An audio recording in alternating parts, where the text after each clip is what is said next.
Yo, yo, yo, we live on location. We got a special one today, baby. We got a former teammate. We got a Jordan Brand representative. We got sir. Louisville's finest. We got a champion of the community. We got a college at UK, Kentucky champion. We got an NBA, Miami Heat champion. We got Derek Anderson in the building, ladies and gentlemen. Make sure y'all say champ Watch either your head. before or Watch after your his head. name. You know what I'm saying? Say champ before or after his name, man. Yes, sir. Appreciate you, DA. Absolutely. Glad to be here, brothers. Yeah, Q. This is one of my teammates, a baller, you know. You know what I'm saying? My guy, DA. You know what I'm saying? DA, man, we appreciate you coming to rock with us, man. Always. I love y'all, man. Y'all some good dudes. Crazy as hell. But I love y'all. First of all, when you first got to the NBA, who was the first person to bust your ass? Oh, yeah.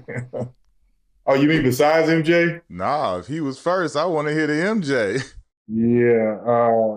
I always tell people, like, MJ was always hard because he was who he was. But I'm going to be honest, man. Mitch Richmond killed me. Oh, Mitch. He was coming across the lane. You know how they had to bid the small guard screen the other guard. Yeah. And they took coach told me don't switch, but Mitch Richmond would elbow me trying to get to the post up.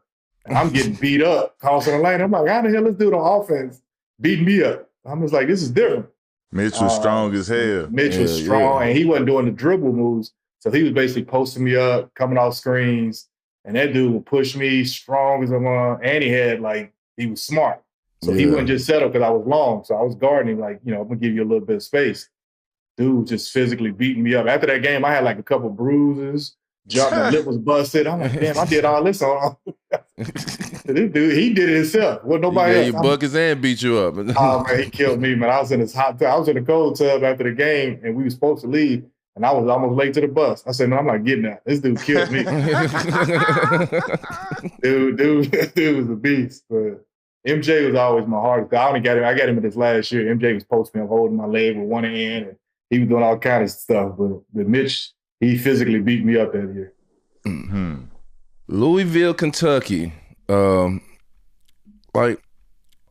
did you get into basketball? Because I heard that when you was 10, you started staying in the shelter when you was younger. Well, I was actually a football player before I got tall. But I love playing football because, outside back in the day, you didn't have hoops. The older dudes took the court. So we just kind of played outside. We was playing with people's balled up shirts, playing for pitchback tackle. So we was just footballing. But one day I came home. My dad had already left. He was a street dude. So I didn't see him for a while. But my mother got on drugs, got drinking. My brother ran away from home. So I came home, man, empty apartment. Like, she had left, she took stuff, and I had a mattress and clothes. And I just remember going outside, man. I was 11, about to be 12, but I was 11, and just started staying outside. And I just started hooping with the older dudes, just playing, and stay over some of my friends' house in the projects in Southwick or Carter Homes. And and back then it was a neighborhood. So, my lady saw you, she'd be like, come on here, boy, get you something to eat. Yeah. Get yourself together. So they kind of watched out for you. So I was kind of running around the neighborhood, but basketball was the only thing that was open. And I didn't need nobody. I get an old roughed up ball, kept it with me, and just started shooting, man. And happenstance was I just started playing every single day. It'd be cold, it'd be raining. Some lady wrote on a post on Facebook. She said, I saw you guys shoot ball outside in the rain. I thought you was crazy. And I was like, nah, I just didn't have nothing else. So a circumstance happened. The love for the game became my outlet, man. I just stayed in it, stayed out the streets, and it just took off. Like you said, 11 and 12, you know what I'm saying? Your mom gone. How do you navigate that? You know what I'm saying? Like, how did you just felt your way through and just, like you say, got help here and there? Yeah. Well, what happened was I knew how to cook a little bit. Like, I was watching, because she would be drunk some nights. She would come home and she'd be drunk. So I'm thinking I got to fix something. So I'm fixing a little bit of, bologna on the stove, learn how to cut potatoes, put them in the grease, smack it up, grease popping all over. And I just kind of learned it. And then when she left, the power stayed on for a little while. So I was just cooking. I was going to the grocery store as a Winn-Dixie, and you could carry people's bags for change back then. So I would carry people's bags, and I would make my money, and I would get bread and bologna and go back to the crib and have change and kit it into like little cups, and I was keeping my change. So at like 11 and 12, I was figuring it out. I was in my empty apartment, but I had no lock. So I would just always do that. And the lady next door gave me power with an electric extension cord. So, man, I survived, bro. Like, I was just in neighborhoods. My friends, I was going over their house. They looked out for me. But, man, I was always, yes, sir, yes, ma'am. Can I help you? Can I do something? Some older dudes across the street taught me how to cut grass. Because we didn't have grass in a project they did across the street on a parkway. So, man, I just found jobs, but man, my attitude was like positive, bro. Like I just wasn't gonna be an asshole, wasn't gonna be no jerk. I was like, what do I need to do to make sure I can survive? And the neighborhood helped me out, man. That's why I go back every year, man. It's like them older people was like, no, son, we'll help you out, we'll look out for you, but you got to have a good attitude. So, man, it was rough though. And trust me, I was scared nights. Like I ain't want to go to the crib. I stayed outside because I was scared somebody would come in and rob you. Like I'm like, dude, I'm broke. I don't know what y'all gonna come here and get. But Right. it was just drug dealers, gang. It was just rough in that neighborhood. Our neighborhood was so rough. President Clinton came and tore them down. They said, man, these people shouldn't be living like this, and they tore them down. How did you not get involved with drugs? Because, you know, coming from the hood, the easiest job you can get in the hood is to sell you some drugs. You know what I'm saying? And you got a spot. Yeah, like the easiest job in the hood. And I know the influence of everybody else around you, but like how you persevered to make sure you was going to school, to make sure you was getting your grades, to make sure you was doing all this without having all that. How did you not like get involved in the street, the rough street side of it?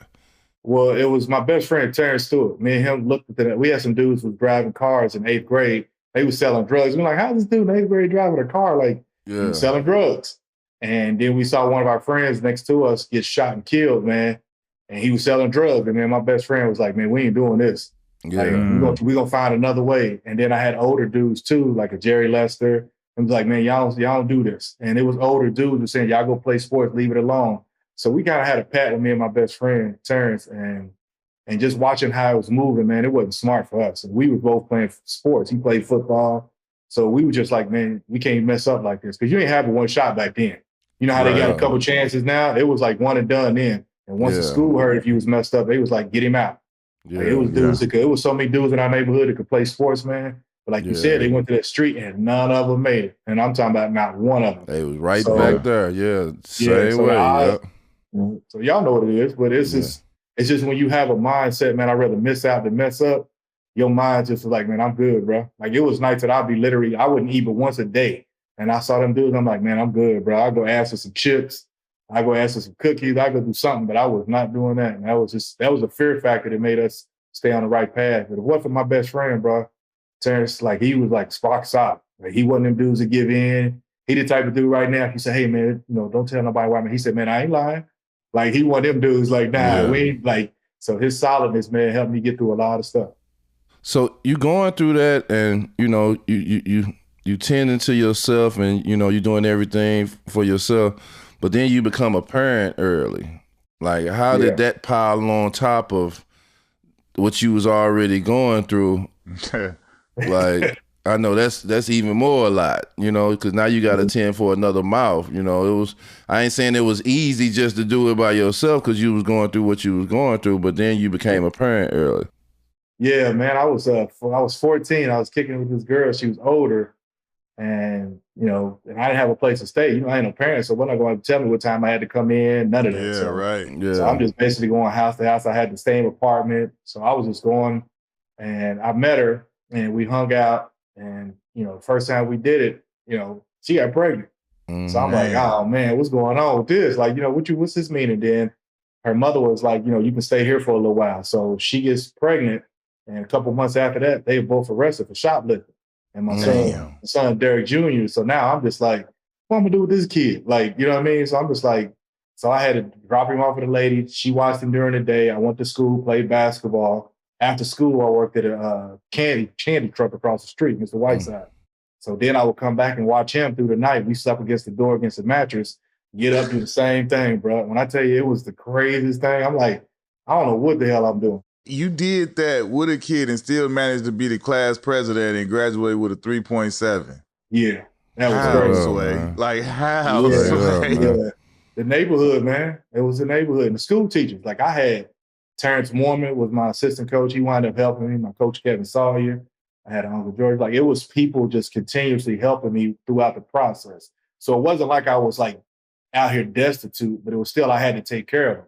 Like I had to work jobs. I worked a paper route on the weekend. So I didn't get no like hang out with the homies. I didn't get to do none of that. But it was still like It was hell. It was hell, bro. I went to school. I'd do my homework on the bus coming home sometimes.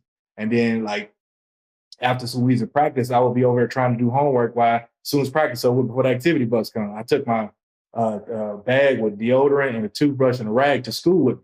You know, sometimes I didn't have hot water, so I'm finding every means to make it work. You know how you kids drink like formula milk? Mm-hmm. He was drinking whole milk. he was like, man, what is this? But you know, man, you know, he survived through it. You know, Derek Jr. is my rock solid dude. We talk every day almost now, so it's like he went through some tough times as well. But you know, we all got a lane to get through. And man, yeah, all got sacrifice. When I graduated, bro, and I got to go to college, I had never had so much freedom because I've been with him most of the time. Yeah. You was out there for real life, like that movie Pursuit of Happiness, boy, like Chris Gardner. Oh yeah. He was an adult. Yeah, I ain't saying it was easy. What's crazy. He was an adult, but being a kid, man, that was there. Because I was born in '73, he was born in '88. So look how close that is. Yeah, I had him at 14. He was born when I was 15. I turned 15 August, and I turned 15 in July. So imagine being 14, 15 with a kid trying to work, go to school. And I ain't never drank alcohol, never smoked, never soda, never. I've never drank, smoked a day in my life. And I ain't saying nothing wrong with it, but when you got habits at that age, man, that stuff carries with you. Sometimes that fear get to your system, boy, it work. Yeah. You definitely do. You know, you change to another person. I know we used to try to peer pressure, man. You ain't gonna have a glass of wine with us, though, DA? Not at all. I said, nah, bro, I'm good. I'd have made it this long. Yeah, straight up. When did you feel like basketball was something that you can pursue to give you an outlet to go to college or to help you go further? Like you start feeling like you was like this was something that I'm good at that can take me somewhere. Man, I didn't even feel like it till my junior year because every summer I got invited to these camps. The letters would go to my school because I didn't have an address. So the letters would go to my school or to an old address my high school coach was giving me, but I didn't know. So I didn't know nothing about colleges until like my junior year. Mm-hmm. And they were all of a sudden saying, you know, he could go to college. I'm like, man, I got to stay here and take care of my son. So I'm thinking I got to get a real job. I'm not even thinking like, let me get ready for college. So I'm like, I got to stay here. I got to take care of my son. So like after my junior year started and all these coaches started coming, I'm like, how the hell they know who I am? Like, you know, they was watching me and I'm just like, yeah, this coach is here to see you. I'm like, there wasn't no YouTube back then, wasn't no nothing. So I'm like, black and white newspapers. So what happened was these coaches was coming to see other players and they saw me play. But I wasn't even thinking like that because my whole mind was, I'm going to have to get a job and take care of this dude. So for me was just hoop. You know, I was like, this is the perfect 2 hours to get away from all the stress and drama in my life. So let me go on to this hoop. So when I did that, man, the coaches started coming. And then I was like, well, man, if I can go to scholarship, then his mom got out of jail and she was like, okay, I'll keep him. So I'm like, I got some breathing room. So, you know, let me look at this different now. So I started like how to refocus, how to change my mindset. So after practices, bro, I would stay and make 100 free throws. Terrence Warren would keep me in the gym and say, you're going to make 100 free throws. Hold your follow through. And when I tell you, man, that dude was like a brute on me. He was like, I tried talking crazy sometimes. I'll bust your ass. I'll kill you. And he just got out of college. And when I tell you that dude worked me, I said, damn. And he said, yeah, this is what college is going to be like. So I'm like, okay. So at my junior year, man, I said, damn, I can go to college, get a scholarship and kind of reset my life again. And after that, my junior year, man, my whole game changed. Like I could touch the top of the backboard like this tar right before my senior year. So I was like, yeah. It's a different mindset at this point. Yeah. Could it have been anybody else that almost got you? Or was anywhere you almost went outside of Ohio State? The whole process was me, Jason Osborne, and DeJuan Wheat. They all played at Louisville. We were all growing up in a small bubble. So we were all saying, you know, let's go to the same University of Louisville. And who? I said, we could be some hometown heroes. I'm thinking like, yeah, I can stay home with my son. I'm like, yeah, this is going to be perfect. So rest in peace, Denny Crump, good dude. You know, they never told me if they was going to redshirt me. And, you know, I can't get no financial aid. I only know my mama's there. So I can't get no financial aid. I use the same medical form. You know how you do the medical before you go to practice? I used that for like 5 years. So I could get no signature from her. I didn't know where she was at. So I was like, damn, what am I going to do? I can't get financial aid. And I was like, well, man, I got to go. And he was like, they never told me. So I was going to sign with Louisville. And the week they came to sign, The coach didn't call me back for a whole week, bro. He didn't come see me. He didn't come visit. He didn't come to the school. He didn't do nothing. But he gave me a scholarship offer. So I'm like, I'm going to go to Louisville. And then he didn't. And Randy Ayers was the coach at Ohio State. He drove on Friday. He drove that day, called the school, and said, I'm coming. He drove that day all the way to Louisville. It's like a 3.5-hour drive. He drove. And he said, man, Jimmy Jackson's going to the NBA, man. We want you to come. I give you a scholarship. You got a chance to play. Man, I signed that day. Mm-hmm. He brought me a scholarship, bro. I signed right here, right there. I'm on my way. I didn't even think twice. Didn't wait nobody. I didn't do anything. I like Kentucky, but he had got like Roger Groves, Tony Delk. So I'm just like, man, I'm not great. I like them, but I want to stay home. My son, I was a U of L guy at the time. But it was just a process, man. It was almost they forced themselves to not get me. And I was already going to Louisville, but just the situation. But when he ain't come visit, man, I'm big on loyalty. And that dude just show up, bro, I'm out. Like I signed literally, he came and told me that. I was like probably 15 minutes after this conversation. I said, you got a scholarship? He said, huh? I said, yeah. The assistant coach pulled out his little briefcase. I signed it right there. I was set. And Monday I did an announcement, but I was already gone. That loyalty to me means a lot, bro. Like I wasn't playing with them dudes no more. Like if you can't drive 15 minutes to see me. This dude drove 3.5. Yeah, I'm out. But yeah, it was them. They was the only other choices. Like I had Syracuse, UCLA call. Like it was some schools that was calling my school, but I didn't know. We didn't have YouTube. I wasn't watching college games. I was watching more NBA games on WGN in Chicago. It was low. That's right. We ain't missed them. we missed Black Jesus. So yeah. So I stayed focused on that, man, and his commitment to me was huge. So I went there, and it happened overnight. It was quick. Right. You get to Ohio State. You got Jimmy Jackson there. How was it when you got there to play with Jimmy and? Well, actually, Jimmy had left. I got the scholarship. That's what I was about to say. I thought he was leaving. Left? Yeah, he was out of there. He was balling before, but I was just like, when he left, I came. That was part of the selling point, right? Like, he out and you going to be in. Facts. When they said he's leaving, here's a scholarship, I'm like, no, he came up there and worked out, but they showed all the clips. Every clip that they showed him, they showed me. So you'd have thought we played together. Like they said, here's the replacement. He does everything that Jimmy does. Because Jimmy passed, played defense, scored. Yeah. He's big as a motherfucker. Yeah, he did everything. Oh, listen. And he became a mentor. When I got there, he was holding out from Dallas. So he told me to come on and work out with me. And I'm like, damn, that dude told me to work out with him. I'm like, so I learned all the tricks of the trade from that dude. Like he was smart. He knew how to handle the pressure. Like he could calm everything. He knew how to lead. So he became my first mentor I had as far as basketball, man. And he told me a lot. That dude I owe that dude a lot of respect. Shout out to JJ, man. Yes, I played with Jim Jack. That was my OG with the Suns. We had a year of success. But listen, let me ask you, how was it for you transitioning from, being in Louisville, moving how you was having to move, and then having your son? Did you bring your son to school with you to college? No, she got out and she got to keep him. So I was like, okay, I was free. Okay. But I tell you, I was free. I was so happy, man. I could sleep. I was in a different world. And I never been a training table. So we was eating training tables, Eddie George, all them people there. So I went to training table and I was grabbing some food to go. And they was like, what you doing? I'm like, I don't know how we're gonna eat tomorrow. I'm thinking back in the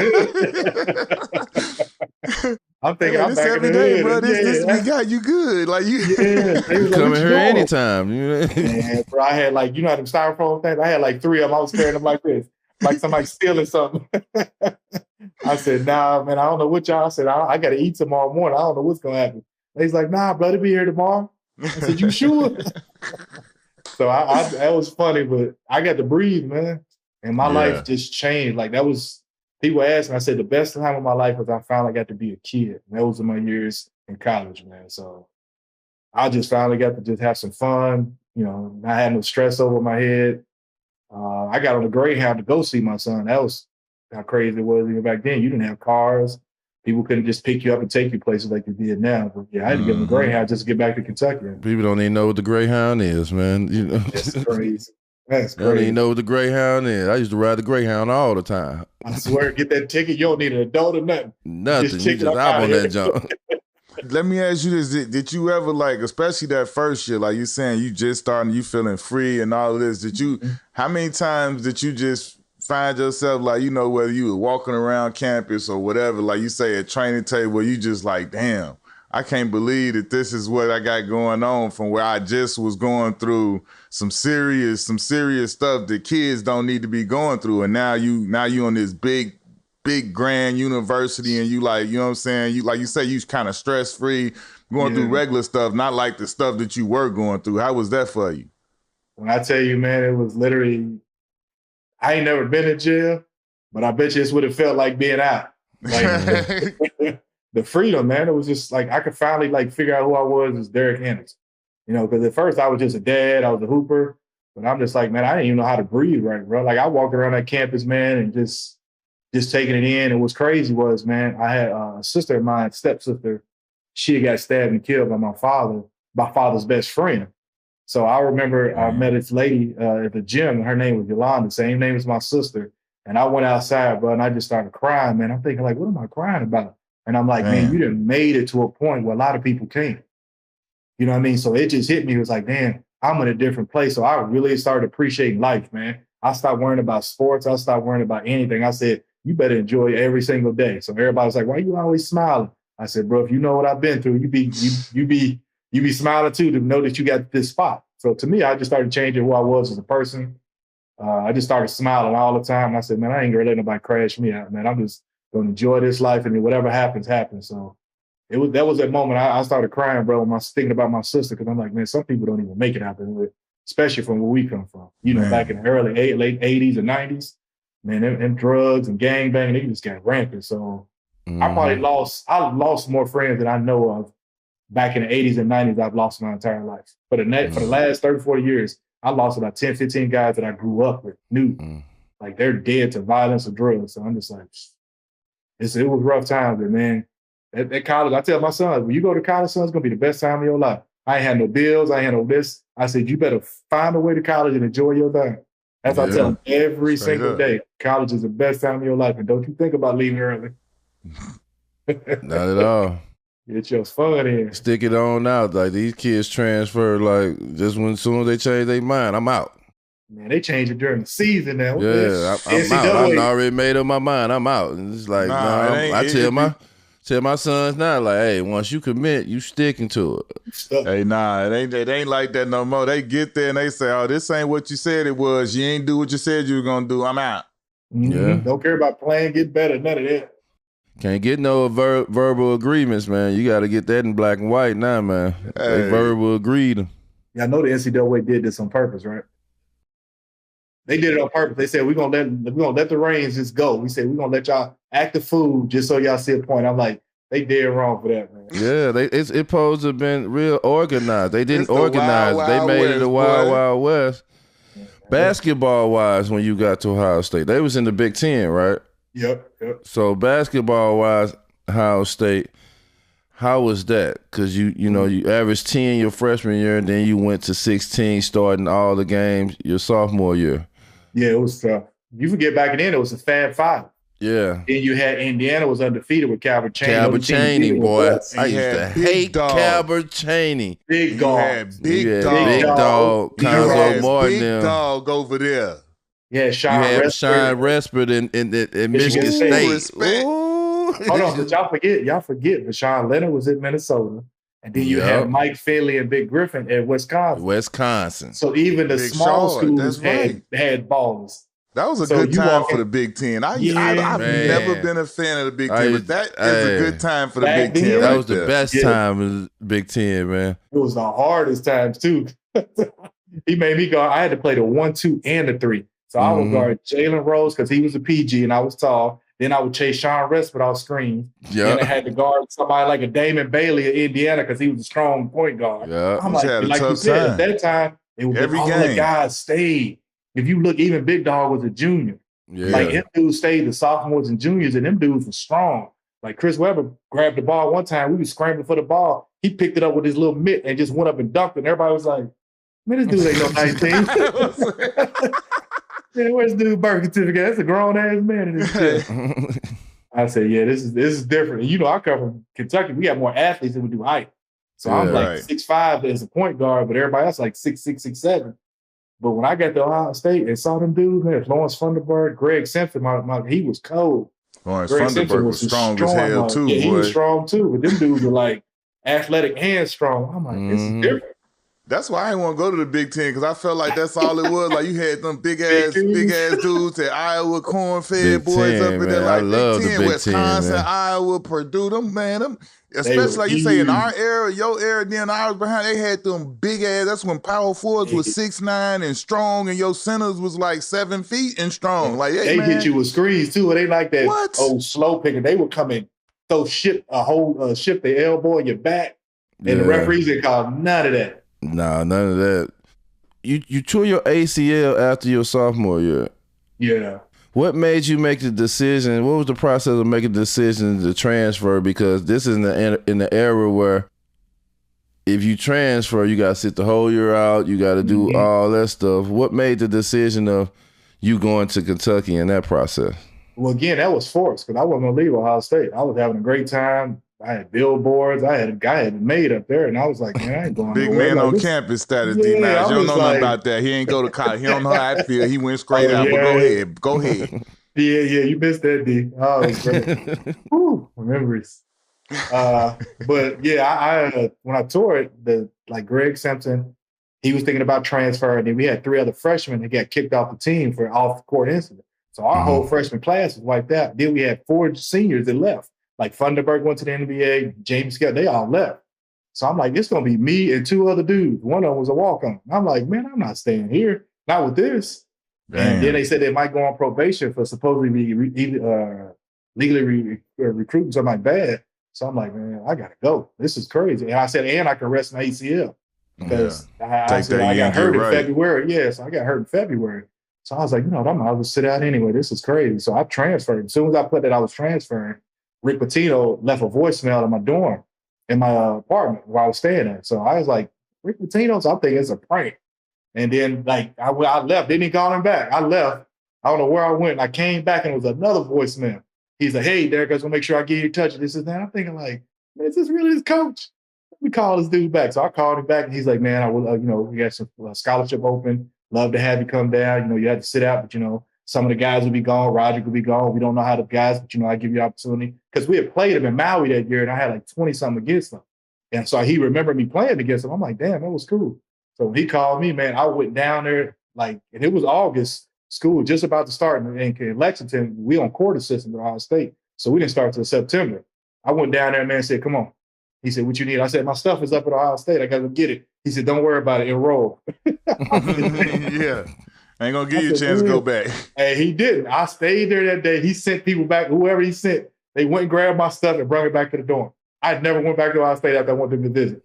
I was like, man, this man is serious. And again, he showed me his loyalty. I was like, okay, he's for real about wanting me to come. So I stayed down there. That was the only reason I left Ohio State, because of the situation where the guys were all getting kicked off. Our whole freshman class was gone. Like Greg transferred and other guys got kicked off and the 4 other guys graduated. So. And possible probation.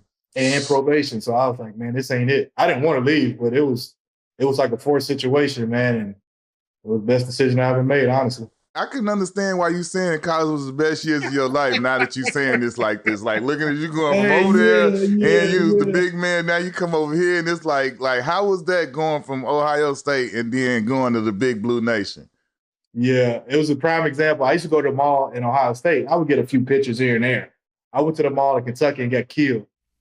They were like, man, we can't wait to see you. We remember you beat us and we remember you played against us. And this before you even played. This when you just got there. Played. I was still injured, bro. I was limping through the mall to get me some shoes, for some trades, some shoes. And when the people was like, hey, that's there, I was like, how these people know? Because it was in a newspaper that I was they coming. know everything around there. Hey, when I tell you, bro, I was like, man, I can't make it. The security dude said, hey, man, you might want to go. Players don't come at this time. It was a Saturday. He said, most players don't come through the mall. There's too many people here. I'm like, don't nobody usually bother me like this. Like, it's crazy. Like, it's like, nah, I took about, I guarantee you I was there. It was all the autograph signing. You know how you go do autograph signing? Yeah. It was like that. People was coming through the door. I looked out, it was people. And I said, man, what the hell is going on? I haven't even played yet. I said, this is crazy. So that's wild. The rest, so that was an introduction. I'm just like, this is nuts. And when I went to campus, man, it was all love. My teammates knew me. But I played with Tony Delk and Walter McCarty, the McDonald's Classic in Kentucky. They had a Classic McDonald's. So I played with them there. So I knew them. but I didn't know the rest of the team. So man, we got to be cool. They welcomed me in. I sat out that year, and the next year, man. And the part that I pride myself on was I averaged 16 and I had 20 against them. But the year I started and played, I averaged like 9 or 10 or something like that. I didn't try to shoot and take all the shots because we had Tony, we had Antoine Walker, we had Ron Mercer. I mean, we was loaded. That's what started it. That's what started it, man. That's what started. That's the squad that started it. Know it. Yeah. You, Ryan Mercer, Walk Dog, McCall. I remember that, man. Yeah, it was ugly. So I took his back seat, man, because I wanted to win. And from that point on, I said, I'm gonna be an unselfish player. I ain't worried about me. I just wanted to win. Because if I had 20 something on y'all and I averaged 16, why would I take a back seat to y'all? Then Coach Pitino did an interview and said he's our best all around player. He put that out there before the season started. And I'm like, this ain't gonna work with Antoine. I know Antoine ain't hearing none of this. He could go out here and kill somebody. And lo and behold, him and Tony Duck led us in scoring, and y'all know the rest. How was it to go to the tournament, to walk that whole thing down and go on that journey and then win a national championship, bro? Like your first year playing at Kentucky. It was great, man. It was. I still to this day it was better than the NBA because it was like kind of a short time that you only had to win.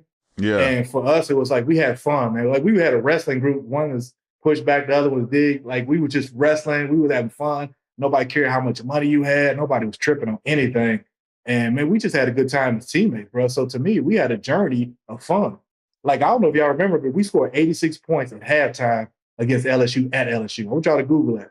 We scored 86 points in 20 minutes at LSU. If you Google it, you'd be like, how the hell y'all do that? Because we didn't care about who got the shine. Like everybody was paying. Jeff Shepard was on the team, like Najee Muhammad, Scott Padgett, Wayne Turner was burning. He was killing everything. Y'all put like 9 pros in the NBA, right? Yeah, for sure. 7 That of us team was first crazy. round. That team was crazy. But we did it all together. Like even the coach now, Mark Pope was the head coach. He's doing that to the program now. He's like, man, you got to play as a team. Everybody gonna eat once you win. Yeah. And I think that was the thing. We didn't believe in that because we all came from different circumstances. I want to be the man. Tony, Ron, everybody wanted to be the man. But when we all started liking each other as dudes and brothers, that's when we all changed our game. Man, we just like, bro, we was beating the shit out of people. Yeah. And I tell you, we was dog walking people. You can look at the scores. We averaged like a 20-something point victory all season long. So it wasn't like we had like 2 or 3 tough games. Fools, running and gunning. It was y'all the one started the Kentucky, man. For them guys to come through Kentucky, man. That group was the one who started the change.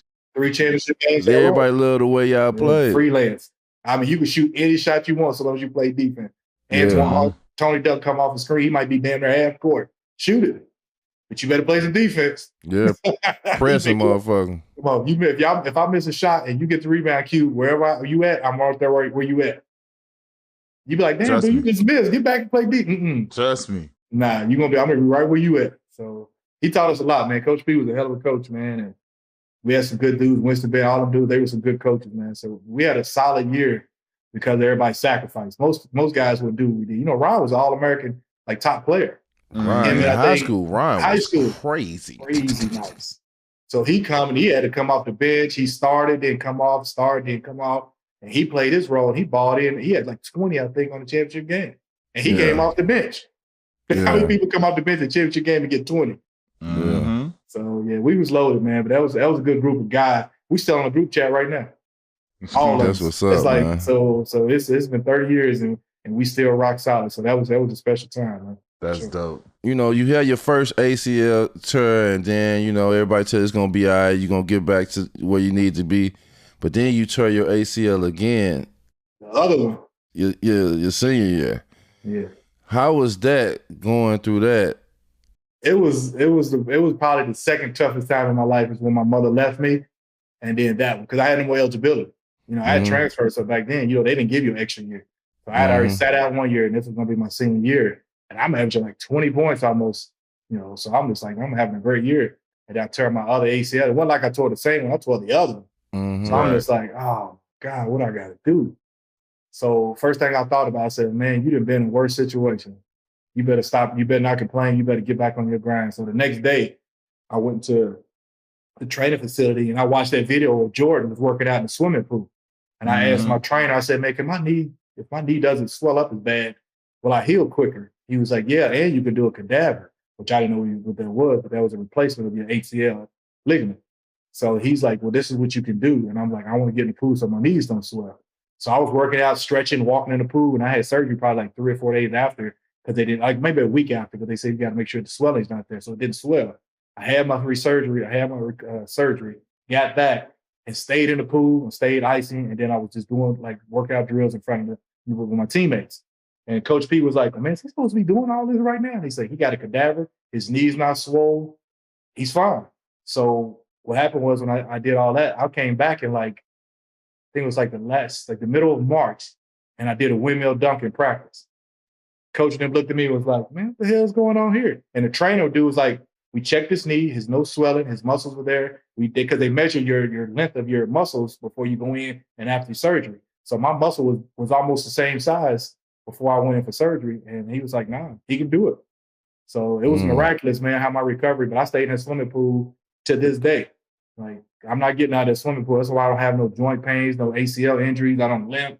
My back's not hurt no more. So it's like, it was just that pool, man, for me, and stretching. I do pool and stretching. But at that time, it was basically, how do I get back early? Because that was the second hardest time besides my mother leaving me. That was like, damn, what am I going to do with my life?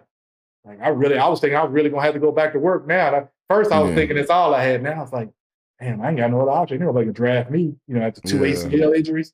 So I was like, shit, I got to do the best I can, get my degree. I was all over the place. But when I got a chance to get back and play from a team, shit, I was good. I felt a lot better at that point. It was definitely a rough, dark time. Yeah. Then y'all go back to the championship and lose to Arizona. Damn, why you say it like that? No, I ain't saying it like that, bro. I'm just saying, like, y'all was the mans back there. Like, y'all back to back. You know what I'm saying? Going back to back. You sound like an Arizona fan, didn't he? He's like, and y'all lost to us. Like that. No, I ain't saying it like that. Because I was rooting for y'all, man. Oh, that's true. Yeah, y'all was the squad, man. Like, y'all the reason I even took a visit to Kentucky. Oh, like watching y'all and watching over the years, the guys that came, but Kentucky was a must for me. I gotta go and see what's going on down there. After y'all came, watching y'all play, man, y'all was always one of my favorite teams. And seeing the guys come after y'all, you got to get that Kentucky in. You got to see what they talking about. It might be something lucrative. Get you good NIL. Yeah. Under the table. Under the table. Crazy. Yeah, boy, I wish we had NIL then, boy. They was loaded with, we had so many fans. You forget, it was so crazy, man. It was so many people like Rick Chapman, Jamal Mashburn, all them dudes would come back and play summer ball with us. So we saw them pull up in some rides. We were like, damn, these dudes is loaded. And they come back to campus. Yeah. So we want to do the same thing. We rolled up deep like them. But to your point, we lost to Arizona in the championship game. But we went to 3 championship games in a row, too. So that was crazy. After the championship lose, how did your draft process go? Was you able to go on a lot of workouts and do stuff like that with your knee, or was you kind of told to take it easy a little bit? Nah, I was full bore because I don't know if y'all remember, but I was the NCAA. I got to shoot 2 free throws in the Final Four against Minnesota. Yeah, so I was practicing. Right. Yeah, I was practicing. So I had practiced the week before the championship Final Four. So coach let me practice. I was playing well, killing them. Like everybody tells the story, like he was the best player in practice. Him and Ron was killing everybody. It's like we was going back at it, and I was playing. So I thought I was gonna actually play. So one day, we was in Indianapolis, and coach had a bunch of scouts came in practice, and he told me go full board. So I was practicing, and he said that was it. He shut me down after about 45 minutes, and he's like, "Go, you good? Let's go stretch." And all of the scouts had saw me. So when I went after the draft, when the season was over, I got probably 10 calls coming to work out, like Seattle, Cleveland. Everybody was calling. I'm thinking like, well, how the hell are these people? He said most of them saw me when coach let me practice.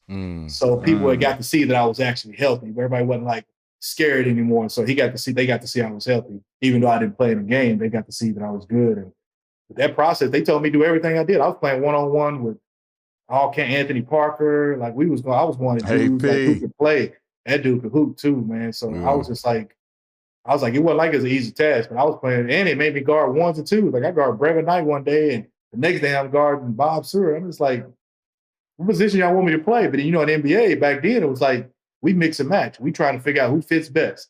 Yeah. They weren't going off, you just a point guard, you just like, it was like, which one fits best for us? So I was like, okay.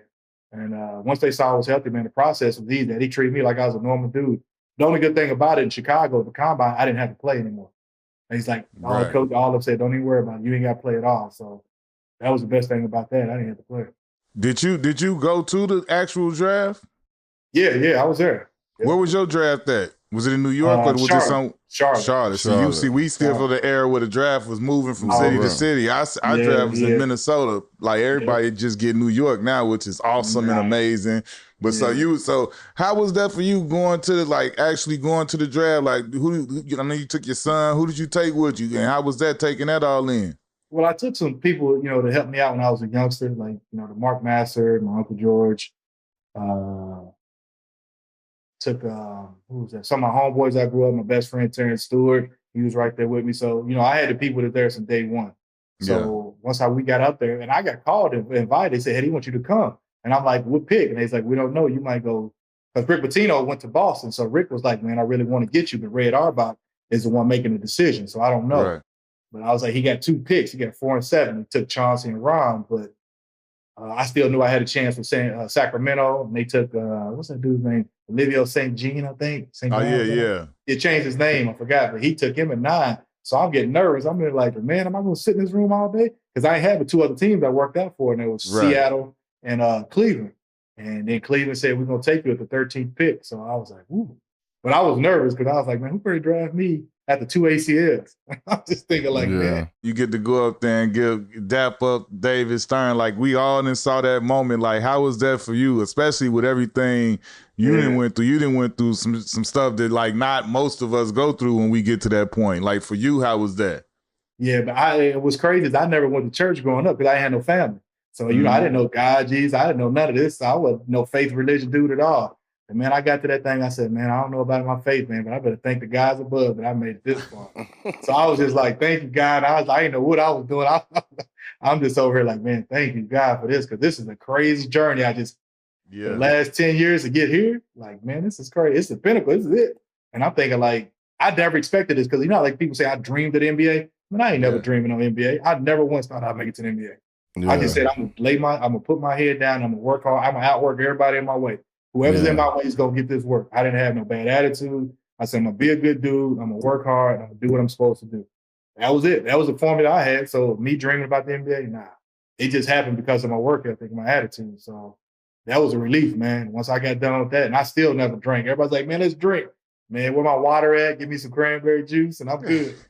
They still laughing at me. They was like, yeah, Mr. Cranberry. They was like, here's dude. They started throwing cranberry juice and orange juice at me on the buses when I get on buses. They like, this dude ain't drinking nothing. I'm like, nah, I done made it this far. Ain't no damn way. When you first got that first big check, you started your own company. What was the company called? DA Enterprises? Actually, I started my foundation. I didn't even. I put $25,000 in the foundation before I started my company. Like before I bought jewelry, chain, anything, I said, let me start a foundation. But I was trying to help the next Derek Anderson get up out of that situation.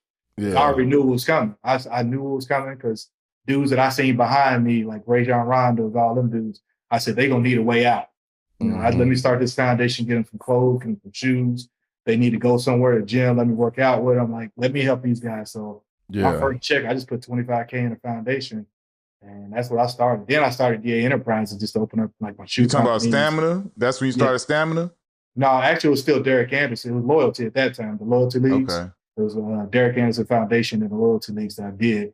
Stamina was right after that, but I just was like, nah, I got to get these kids up out of here. Because I already knew it was other dudes like me who could have made it. They just circumstance, man. You put in a bad situation, bro. What you expect from them?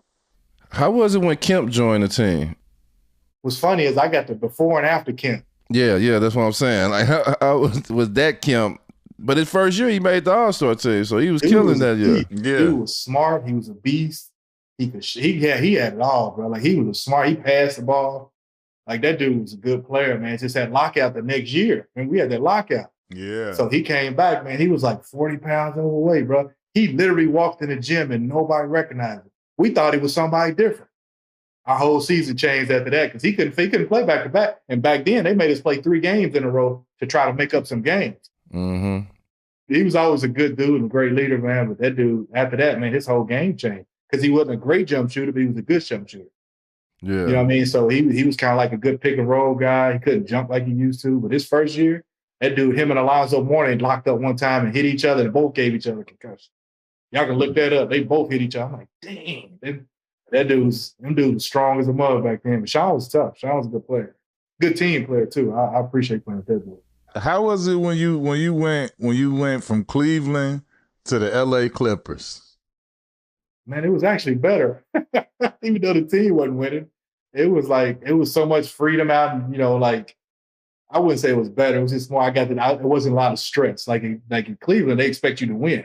So it was like every day you had to come in. Mike Fratello was our coach. Shaw was used to winning. Like we had guys who were trying to win. When you went to the Clippers, they were like, well, you ain't gonna be here a year because the owner ain't gonna pay you. So I'm like, what? They was like, you walked in the door to that news. Yeah. We just missed you, man. We just missed you. To that news. As soon as you come in, you like, I can't even put my bags down. Y'all telling me don't get comfortable. It ain't gonna happen here. That's the word. That was the word. I mean, I swear to you, the dude was like, man, don't, like, I ain't gonna say no name, but dude was like, you got 1 year left. I'm like, yeah. He said, don't buy no house.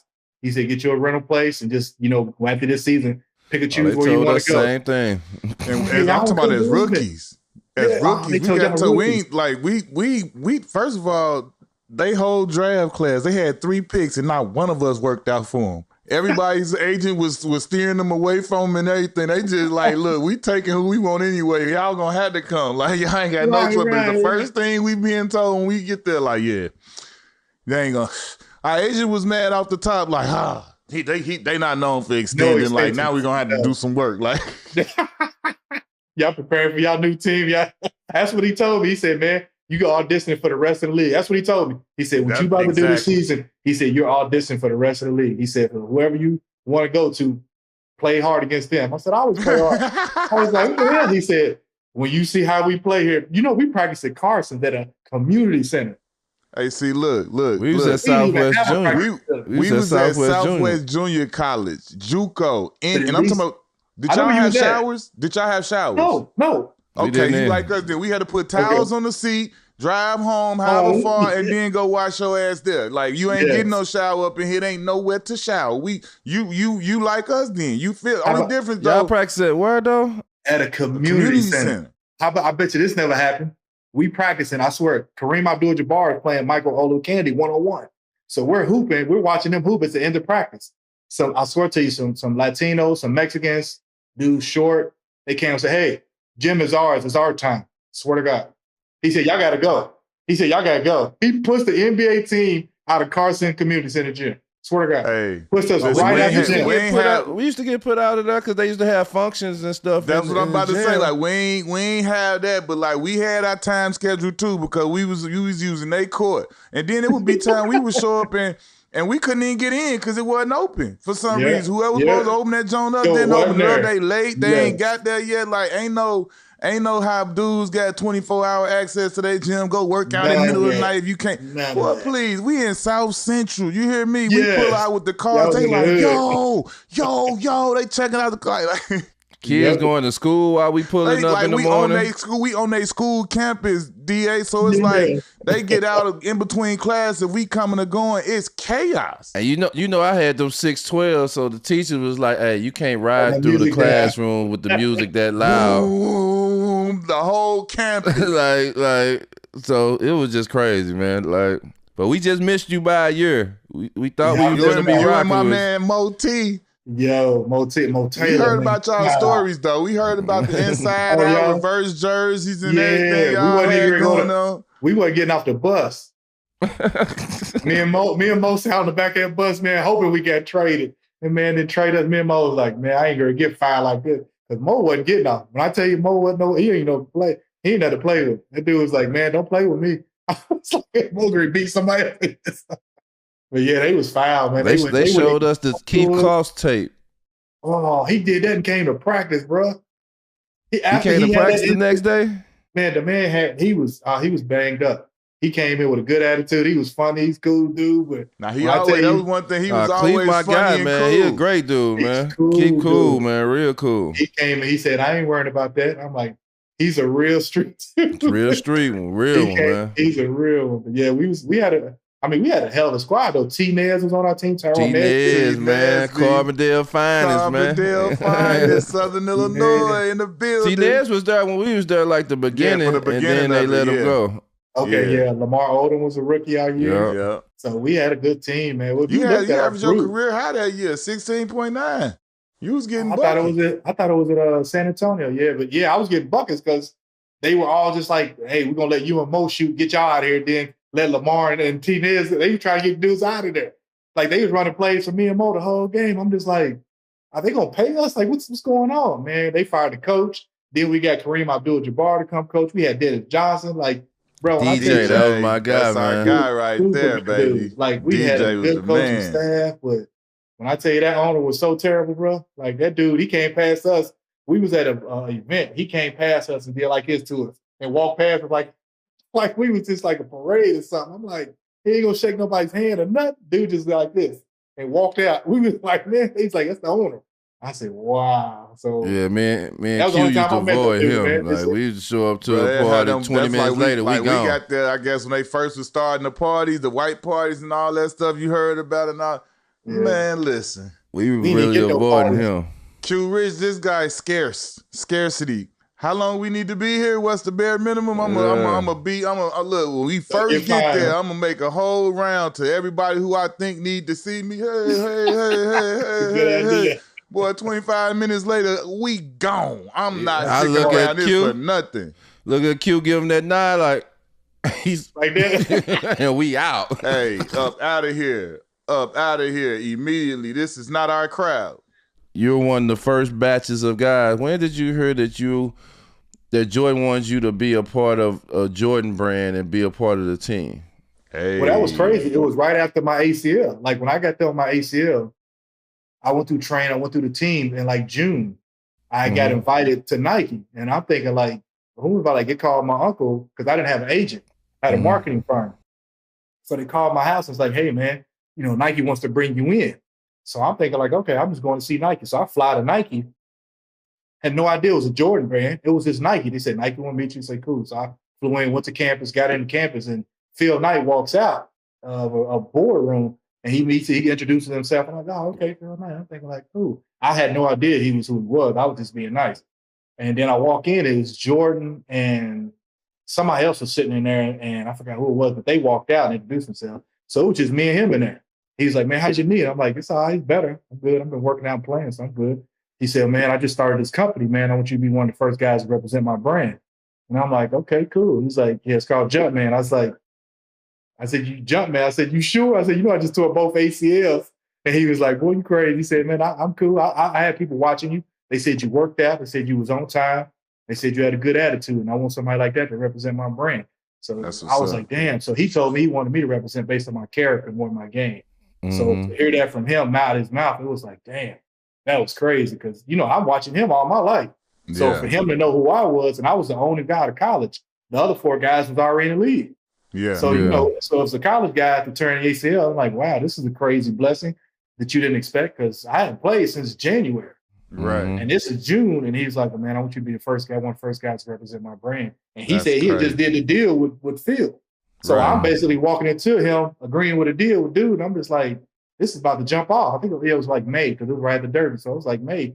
And I was like, man, this is crazy. Had no idea. And I have no agent. So I was like, so what do I do? And he was like, well, man, we'll send you over to work. And, just want to make sure you be ready and get your knee together. So we sat there and talked, laughed, joked a little bit. And then he started inviting me everywhere. And I'm just like, man, wherever he's at, I'm going. Was this one of your favorite shoes? This one right here? Hell yeah. Yes. I can remember DA always wearing these right ones, here. The white ones. Yes. It was. I would put them on. This just happened to be a candle. Don't worry about it. We Jordaned out over here. This is a little candle. You see the little stem on it. Keep the Jordan candles, man. Yeah, I like that one. I never played in them, though. They was too thin for me. He told me, MJ told me he had his feet bleeding in those. Yeah, he told us too. Yeah, he said when he put them on when he got that 55 in the garden to put him back on, he said his feet was bleeding like a mug. Yeah, he said those hurt. But yeah, those are my favorites. Tell me this, DA, after you agreed to it and everything, what was it like when you got that first shipment? Cause like this is what these guys nowadays can never understand about the early days. When I say if Jordan made it, we got it.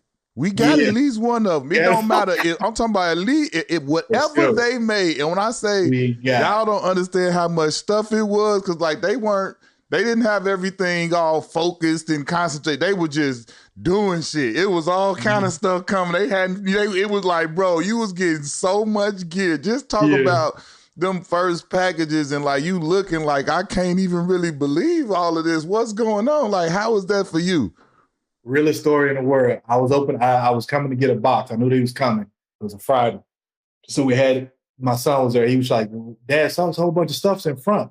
So we opened the door. And when I tell you I couldn't walk out my door, I had a front porch and stuff they had dropped them off and put them to a place where the side door, you could walk through an area to get it. So whoever UPS dude knew, I'm going to give you enough room to walk out to get it. Bro, I had it from probably, it was at least 10 feet long of boxes. That was my first shipment. So tall, make all of them fall, boy. Big it was TV crazy. like your whole wardrobe door. Your tank top, your drawers, your socks, your whole fit. You didn't even have to go and buy clothes no more because you was Jordan brand every day. I had so much stuff, bro. It was crazy. And that's when I told you at the foundation, I started using that to the foundation. So I'm like, I'm the whole hood looks like Jordan members. Everybody's like, I got this Jordan shirt on. You know, back then them shirts was like $60. Man, so these dudes in the neighborhood was like, definitely was. That's the thing about it. When you get the packages, it still got the price tags on it, so it's just like a little reminder for you, like, boy, you getting all this like, you get a $99 shirt. Look at this now, like, don't take $250 sweatsuit, you know. We know you the low cut OG, right? You the original low cut. When and how did this start? And I'm correct me, right? You started this, but who started this first? You or Bibby? I was there before him. I mean, he came after me. He was still there. Right. So what I did was told him when we did our team shoot, we had a meeting at the meeting, and Tigger and all of us, Ray was there, everybody was there. And I was like, well, I kind of like playing in low cuts and 3/4. And he said, well, we don't have a lot, but our team shoes are 3/4. I said, was there any other low cuts that we have? And he was like, we don't have any more guys playing. So we will send you some to just hoop in. I mean, just to walk in. And they were they weren't even, I don't think it was the Trunners. It was something else they sent that was low cut. So I was like, well, how can I get some of these cut? I just want to make a miss. And Jordan had already made a pair of twos back in the day that was low cut. People don't know that, but back in the day, he had some twos that was low cut. But they ones or twos. I think they was twos, and they were low cut. So I grabbed some of those and I just started hooping. Before they wasn't even mine. They were just his, and I just grabbed them. I think we was at the gym or something. And I grabbed them and I just started hooping in them. And it was during the game. So it wasn't like the team had made them yet. I was just playing in it. Mm-hmm. Right. So that's why I was like, well, yeah, I want the low cuts, but I was the first guy with the Jordans that was playing in low cuts. I don't know what game it was, but I was at Cleveland the lockout year, and I started playing in those. So I don't know the exact time if they cut all of them with Bibby, because I didn't play Bibby when the lockout year.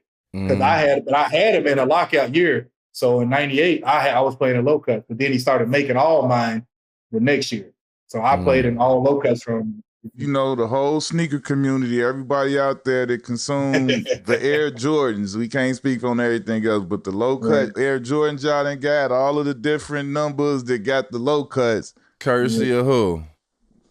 Young DA, you know what I'm saying? You know Salutations. Courtesy of your boy, man. OG DA, man. You.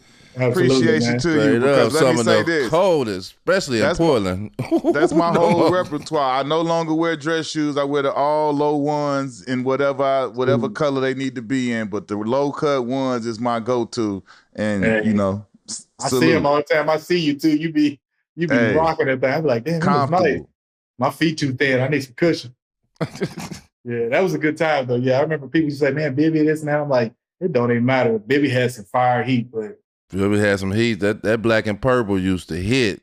Hey, listen, I tell people all the time, like, and see you, You a tough study for like people not gonna say like you was the coldest with the P's because you played with the teams with the fucking colors that was already the Bulls, the colors that was coming out. So it was like you already in line. Like you might get a little different, but they still look almost like what they was. So ain't nobody really going crazy because they so similar.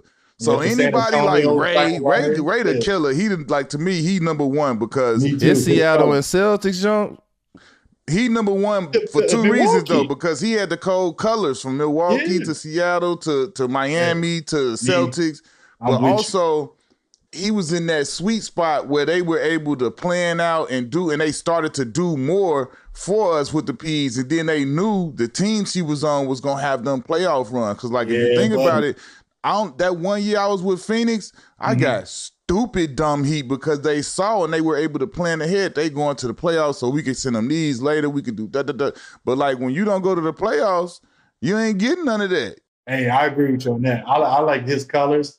I like your colors like crazy. I was just like, you just had high tops, and I'm like, I don't know how you jump so high in these high tops. I was like, yeah. I had good teams for the colors. Like the Clippers, that red, white, and blue. I got crazy joints for them. The Knicks, that orange, blue, and white. Like that was like something that Jordan never had.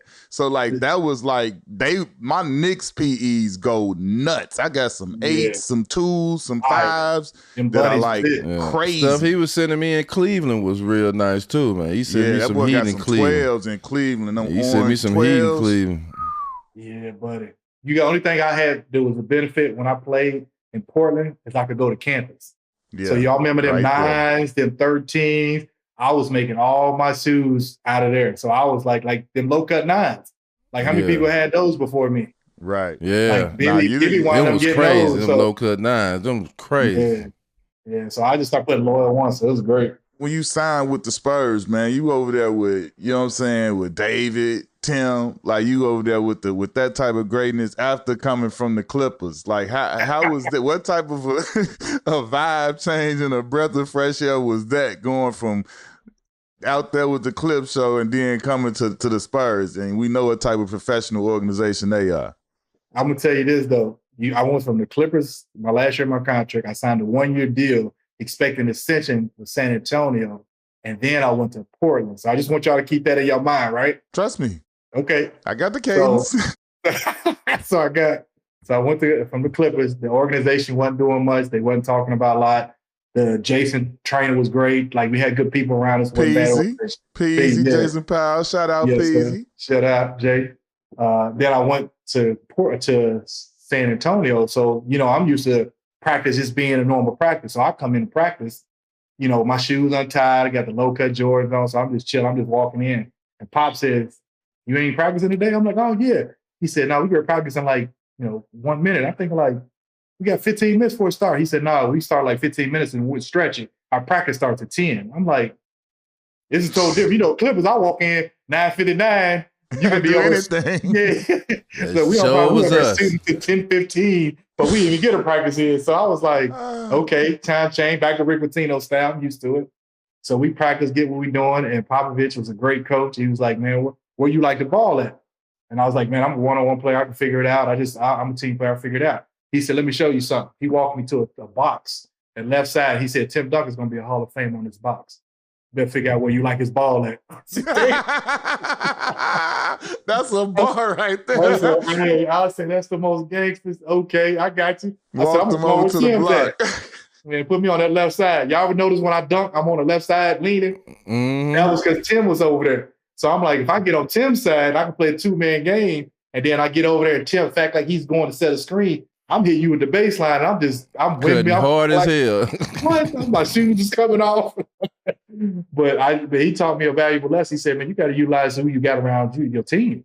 And I'm like, damn, he's right. He said, "Tim's going to be a Hall of Famer right here, little buddy. So you need to figure out where you want this ball at." So I was having a great season, great thing. Juwan Howard took me out there, hard foul, no harm intended. And right after that season, man, they told me that they was going to give me a 4-year deal. But I took a 1-year deal because I could have went to Miami. I could have went other places for a 6-year deal because I wanted to get 10 years in. Whatever happens after that happens. That would have been my 4th year. I'm like, okay. And they said 4 years. Then they was playing around and, on the gym. And Pop and Tim called me after I said, "I'm not coming." They both called my phone and was like, "Man, you can be a Hall of Famer. You can do this. You're the second leading scorer on the team. your career could be different. You just hear it, but I'm like, I'm thinking about my son and my future. I'm like, man, I'm not going to take no chance with this. And I called MJ. I called Daryl Griffin, who was like a mentor of mine back in Louisville. I said, hey, man, what would you do if you're in my situation? Would you actually stay here for less money, try to make it up on the back end, or would you, take the money? Both of them said, take your money and because they'll trade you and you won't get that. You won't be able to make up no $20 million. Anything. They was going to give me 4 for 28, and they said, we give you 6 for 48. I'm like, you can't make up 20 million just like that, especially if I get hurt again. So I said, man, I got to leave nothing on the table. You'll never get it back. Because I was the second leading scorer on the San Antonio team. So if I stayed there for a couple more years, my career might have been different. But I was like, I think of the future, and I was like, you know what? Let me go to Portland. And Portland, when I got there, I love my Portland brother. Everybody, damn near everybody was high. Everybody was, they was having fun. They was picking. Portland had that good BC, man. You know what I'm saying? They had that good homegrown now, man. David Robinson went to church. Avery Johnson was church. Tim was quiet. I went from church to the hood. And I was like, man, I love these dudes. From that to is that when they was calling y'all the Trailblazers? I mean, the Jailblazers? Jailblazers, yes. We had, man, I love them, dude. But that was the best time, though. Them dudes are so real and down to earth. And I'm like, this is what I grew up with. You think about all them dudes I grew up, most of them dudes were like the Portland team. Like from everybody, like Dale Davis, like they were like Rasheed Wallace, Bonzi, Ruben Patterson, my boy. Pippen. Damon Stoudemire. Zach Randolph was a rookie. Quintel Woods was a hooper. Like, we had a loaded team. So it was like, man, this is like being around your brothers. But we had a great time. But it was just different. Did you ever think you was gonna play with Scottie Pippen? Like, did you not have time where you was just like, bro, I'm like Pip, my teammate. Like, bro, I did like a ESPN show with Pip. Bro, I was sitting there the whole time. We doing so. I say, man, hold on. I'd be remiss if I ain't say I'm sitting here freaking out the whole damn time. Like, bro, this Pip, like, you know what I'm saying? Like, I don't know. I can remember vividly when I first played him, calling my partners and everything after the game. Like, bro, I just scored on Pip. Like, you know what I'm saying? Like, it was crazy. Like, how was that? Like, when you get into a locker room, and this is like one of the all-time greats. Like you say, you had WGN in Louisville. You saw what was going on. Like, how was that to be in the locker room and he on your team now? Well, he was so quiet, though. When you meet him, he's just like, what's up? Yeah. So he wasn't like a rah-rah guy. So you didn't really, the aura was there, but the fear or the expectations of, I don't know how to approach this dude wasn't really there because he was just a normal dude. Like, he wasn't loud at all. He didn't talk loud. He went out and did his thing, bro. And I was just like, damn, this dude's cool. He's like, just chill. So he wasn't like a guy that you couldn't talk to. Like, we on the bus, he'd be like, hey, where y'all want to go, this and that, do y'all want to have a meeting? And he'd be like, yeah, we'd be cool. That would be it. So unless you actually hung with him, you didn't never know his personality a lot. So for me, it was just a cool environment, man, to be around that dude. But he was like, damn, this dude is Scottie Pippen. He wasn't the same Scottie Pippen either. Because he would go to practice, he kind of chill in practice. He wouldn't kill you. And then in the game, he's locking people up. He's killing dudes. I'm like, he don't practice like this. Yeah. But he knew how to pace himself. Preserve that energy. He was in year like 13 or 14 too. So he was like, let me just practice a little bit. Let me do this, that. But he get in a game, bro. He was locking people down. His fingers was all broke. I'm just like, this dude is crazy.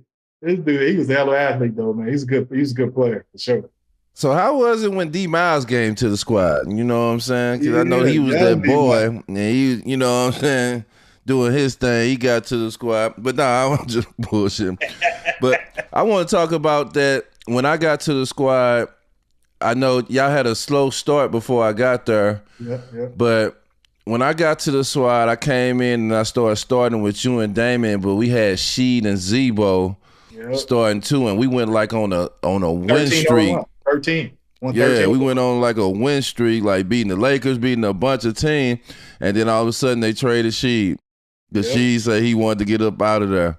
Mm-hmm. Do you remember that time? Yeah, because I try not to dog or talk about people, man, out of respect. But Mo Cheeks just messed us up.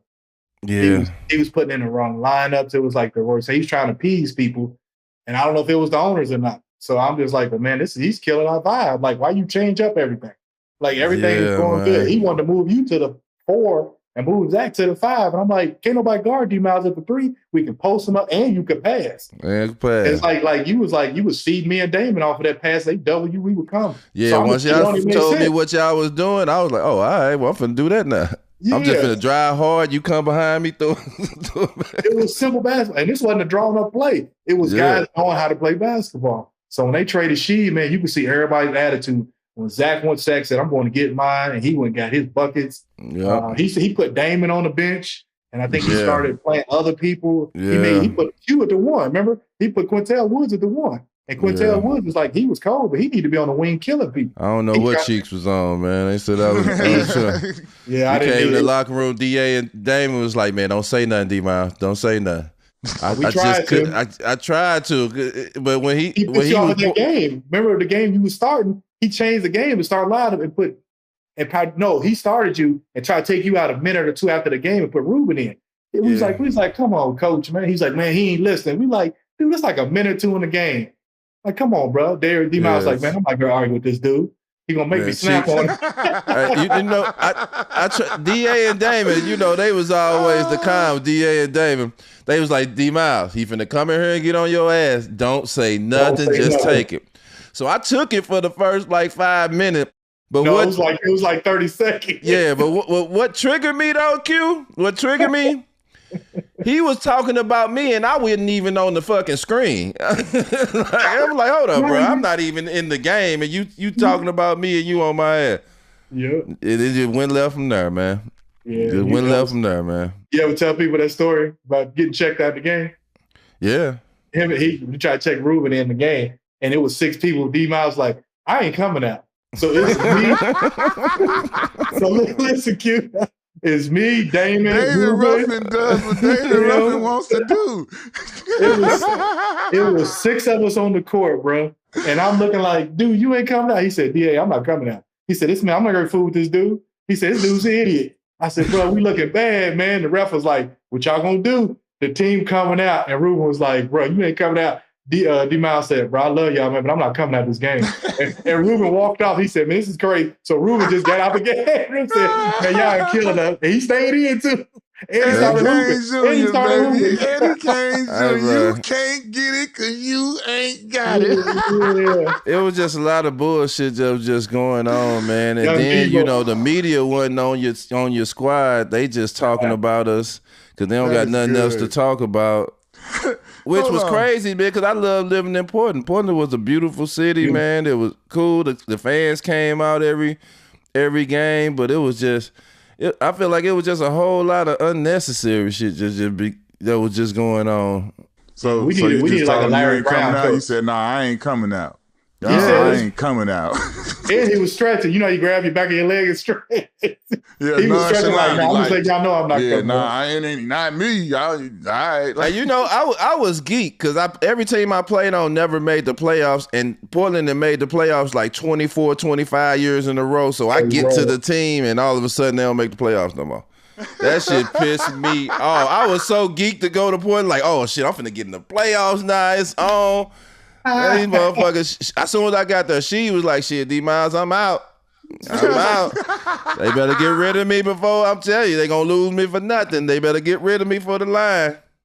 He was saying that out loud, too. Yeah, in front of everybody.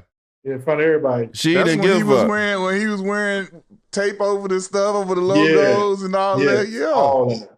That's the realest dude ever, boy. He's one of the best teammates you ever want to have, though. Yeah, man. She was that guy, man. I love playing with the Blazers, man. It was dope playing with y'all, especially playing with you and Damon, Zebo. Yeah, man. Shit, I thought we could do something, man. First of all, I want to ask you, when did you start wearing the deodorant that come with the cologne kits you would be getting and shit? Because this boy be on the court smelling like cool water or whatever else. He smelled like cologne on the court. I remember I'm guarding one time. I said, bro, you got cologne on? He was like, no, that's deodorant. I said, so look, let me tell you how you and Damon had an influence the young boy. He started wearing colognes and having fancy smell goods. I said, man, look at my young boy. He done got inspired. When did you just start doing that, bro? I had a deal with this marketing company. They was talking about doing some the Angel cologne. I don't know if y'all remember the Angel The cologne. Angel, yeah. So they was like, well, man, where the deodorant? See, I had to test. So I was like, man, it smells good. And I didn't have to put no cologne because when I was growing up, you know, I didn't have no hygiene. I was like, every time I go to the game, I'm iced up with a white deodorant. I ain't trying to smell. So I was like, ever since then, I'm just gonna put deodorant on so I don't never smell. So I did it with this deal, man. And I was putting the cologne on before a game, and I was like, after the game, I smelled damn near the same. So I'm like, I'm gonna just use this, and it was an Angel deodorant. Man was out there smelling like high fashion, y'all, on the court. Like, yo, bro, this man got, like, literally, you come out the game, like, we was talking about, like, yo, DA got on cologne, bro. Like, nah, bro, he got on for real cologne. Like, this ain't no just, like, no deodorant. Like, we all thought he had on real. Hey, no lie, I just told my wife, I think 2 days ago, I was like, yeah, I had deodorant. Everybody thought I had cologne. I swear to God, I just promise you. I promise you. I said, because I don't like nail on I ain't never got my nails done, but I ate dirt. So, you know, coming from the hood, I'm like, I'm trying to be clean. I ain't trying to be that stinky kid because they got Jones on back then. They ride you out. So I'm like, nah, I ain't going to be a stinky kid. So it just stuck with me. I'm like, I'm going to put deodorant on. I ain't going to be dirty. And that was it. But yeah, I remember people saying, man, what you got on? I was like, no, deodorant. I'm like, it's like, man, what the hell? I want to talk about the card game, man. Oh, yeah. The card game, man. Like, proper. A lot of folks thought that was all me and Zebo, and I used to be like, nah, DA had whips in that joint that you don't even know about. He had the whip game that was just crazy. Because a lot of people, every time they came to Portland, they look and see them cards, they be like, man, them boys got had some a stupid whip. Car show. Stupid car show. Stupid. I got mine all painted, though. Remember, I was getting all mine painted. So a Range Rover, I made it like Alabama color maroon because I was an Alabama football fan since 1990. Then I got a blue Hummer from Kentucky and got it freaked out. So they was like, who got this color? Then I got my Bentley Azure painted. Like all my cars was painted, Q. So none of mine was factory. Like everybody I knew had them. So everybody's like, I ain't gonna be riding around. I got to come to practice and I see the same two of my teammates got the same Cadillac truck, same color, just different rims. So I was just started painting all my cars. So when you see it, it was aftermarket, but you like, where this color come from? So literally, every card I was getting, I was changing the inside and making them suede. So that was just my thing. Like I was just a car guy. Like I ain't gamble. So I was like, I can remember pulling up I was like, and just looking at the cars like, damn, like, look at that. Okay, yeah. It was like that over there. Y'all had, I remember Zebo had the money green, Rolls Royce. Y'all had all that out there, man. Y'all was doing a whole lot. D-Mount had that drop top on them 30s. D-Mount, I'm about to say, he had the flying, and look, they want to put it at the bottom of the ramp on display with the big 30-inch flying saucer rims, man, had graffiti on it. Man, had all types. It was a spaceship. It was old school with a new school spaceship. He had Tesla technology in that old school. The whole dashboard was digital. This was in like 2004 or something. Man had a whole digital. I said, "How you do this?" He said, "Man, look." I said, "Good Lord, the whole thing in front of me is all digital." And I say, "Man, this is." And he would still have loud music. What? Nothing ain't gonna not have the loud music. That's a D Miles trademark. I wouldn't even put a speaker in my shit. Bro, I used to not want to ride with D Miles because you get in there and he got so much bass that your whole body itching and vibrating from the bass the whole time. Like this, I used to be looking at him like, bro, this ain't enjoyable. This is not enjoyable. I'm about to get out of here and be just tripping. After my first year, you always throw an event in Louisville every summer, man. So I got a chance to come down and just, be in Louisville. It was like my second time ever in Louisville. And tell us about the weekends that you used to throw every year in Louisville that got the community like involved and bringing something to the community. It was my birthday weekend. So in July, every July I would do a weekend to celebrate my birthday, but I was giving back more than I was getting. Yeah. So Friday night would be a comedy show. Saturday morning, I would do a free picnic. Free giveaways in my shoe stores and car washes, pay for kids, get haircuts, give them clothes. And then at night, I would have entertainers like Tyrese and all them would come perform. That Saturday night. Then Sunday, I did a free picnic. So the park was sold out. The highway was backed up for almost 2 miles. So you had to get security to go all the way around the city to get back to it. But I fed people free. I gave all them kids shoes, Jordan stuff free. And it'd probably be at least 3,000 people out there in the park. Most definitely. And there was no violence, no shooting. Everybody knew how we rolled. They was like, don't mess up DA stuff. And to your point is like, I didn't have hate in my city from the majority. I'm sure you got haters all over the place. Yeah. But most of the city was always, man, we appreciate you even coming back and doing this. Yeah. You know, Muhammad Ali's from there. You know, he come back, show his presence, but he never did any weekend. Yeah. You know, Daryl Griffin gave back in the way he gave back. But we didn't have one dude that was from there to come back and be like, let me break out in the city and help. You know, I was just trying to get down there, man. When I went down there, man. They was like, we don't play about dude. He always helping us out, man. We respect him, you know, this and that. And it was just love, man. You can't hate on somebody who's giving something. Ain't like I was asking for nothing. I was just giving. You definitely gave more, because, like, yeah, I mean, people set up everything, like from food. Like, this is a weekend that we didn't go to a restaurant or nowhere to eat because the food was like supplied everywhere we went. Like, we didn't have to spend a dime down there. We was just down there.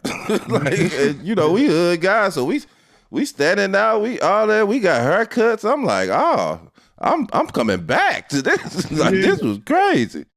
And that's what I did. I made sure everybody, like, I got a meat market guy. I paid for the food. I paid the guys who barbecue. I took different barbecue guys from different places in the city and told them, y'all come here and cook. So it wasn't like one barbecue. I had like 4 or 5 different guys doing it. And that's the only way you can make stuff work, bro. You got to work with each other, man. We don't do it no more. Like, you get 4 dudes from different neighborhoods. Y'all all barbecue. I paid all of them, paid for the food. It's all free. Just do it. So now the community, that's why we didn't have no violence. Everybody didn't nobody have to pay for nothing. Yeah. It's like, it's all free. It's all love. Like, you get this and you can bring your kids. We had a section over here. Like, bro, I've buried more people. I paid for college scholarships. I've done so much stuff, but it was because I knew people like me needed that. Yeah. You know what I mean? So if you go back to that neighborhood, man, I do it any neighborhood now, because some of these kids, you know, just get my hand on a good upbringing. They just need an opportunity. Back then, man, in my inner city, they be like, man, he's from the hood. I'm like, from the dirt. Like, this dude, like, yeah. So just because I don't act ignorant don't mean that, you know, like, we ain't come from something. Like, y'all think you got to be ignorant to be from the hood. No. That's just what people portray. It's the smartest people I know came out of that neighborhood. Straight up. You know what I mean? They got companies and businesses, so people just try to judge you in one way. But, man, we had a great time back in the day, man. It was easier. It was easier to be a family and be a unit, man. So I miss those days. Yeah. It was a lot of love down there when we went down there, man. It was amazing. It was amazing to see. Like I said, me and my homeboys talk about that weekend to this day of, like, man, we went to Louisville and just kicked it like the whole time. Like, the whole time. I don't even remember a part where I was in the room. It was just like we kicked it the whole time. That's all I was going to tell you. I made sure you didn't, because when you landed, you went to the comedy show. Yeah. The next morning, I had y'all down there at the free giveaway. So at noon, we had real food, had everything to eat. Then you get like probably from 3 to 6 to get ready for the party. The party opened at 7:30. Then I had a comedy. I had the entertainers, and then after party, I took everybody to eat. I don't even remember being in the room at all. Like, we was at the barbershop about 2 hours. I'm talking about, and had a ball. Like, I'm talking about, we ate. Like, everything was just like laid out, bro. I really appreciate you, man, inviting me and the homies, man. Because like I say, that's one of our memories that we always talk about, bro. And like I say, the community, I can feel the love they have for you. That what made it even more special. You know what I'm saying? How everybody, like, man, the older folks all the way to the younger folks, man, how they just spoke about you and just spoke about just me being there, appreciating me being there. It was just real dope. Yeah, that was good. I appreciate you coming, bro. Good times, man. You know, when I was in Portland, I didn't never know what happened. I just know you wasn't there no more, and then you wound up signing with Houston. Yeah. You spent a half a year in Houston, and then you went to Miami. And into them Heat culture. That's right, culture. I love it too. And you get the chance to, you know, what we all want to do, win a championship with the Miami Heat. Just tell us about that, you know, in the trade deadline or whatever, you got traded to the Heat, and, you know, you finishing the year out them, and they going on that run to win the championship. What happened was in Portland, like, the dude told me, because he said, man, we're going to try to get you traded. We're going to, you know, say you got a little injury, and we're going to send you home. So he sent me home. The general manager, I ain't going to say his name, but he was a clown too. And he sent me home. Clown. And said, super clown. So he sent me home. And the next day they say, well, hey, Derek Anderson missed the game because it's toothache. And I'm like, a toothache? And he sent me home because he was trying to trade me. So he wanted to make me look bad because they wanted to do that buyout thing. And I'm like, The so I came in amnesty. the amnesty. So I came back and I went off on him in the office. I said, man, don't play with me like that. That's my liability. So I went off on him. And like a couple of days later, I got released and the amnesty happened. And it was like right after. So I was like, good, but I'm sick of this idiot. I was like, that dude literally said I had a toothache. Who the hell gets sits out for a toothache? Yeah. I ain't even want to get into dog because, like I say, I don't even know what happened because like they was fools down there. Hey, when I said, man, come on, you could have made us. He said, we were just trying to get you, to stay home. I'm like, dude, say I got an ankle or back. He said, but they got to check. I'm like, dude, don't say a toothache. Say anything. And so when I yelled and cussed at him, yeah, it was wild. I said, and they let this stuff go back then, Q. They make up all kind of stories. Yeah, they sent me home the next year. Did the same thing to me. Yeah, like, bro, so you can just go home. Yeah, just go. It's like, dude, you gotta give a reason. The person just try to trade him, not buy him out. Just get rid of him. Don't make them look bad when they ain't done that. We hooping. So after that, I went to Houston, and then Yao Ming and Tracy got hurt in the middle of the season. So our season was over, and I'm just like, and Jeff Van Gundy came as a good coach should say, hey man, season's over. You want to get traded? You want to go somewhere? Let me know. And as soon as they said, well, hey, we'll trade for you, Miami, Pat Riley called me because I was supposed to go to Miami before I went to San Antonio. I was going there. But they had Bruce Bowen and all them dudes. So I'm just like, I'll wait. Eddie Jones, they got traded, wasn't traded yet.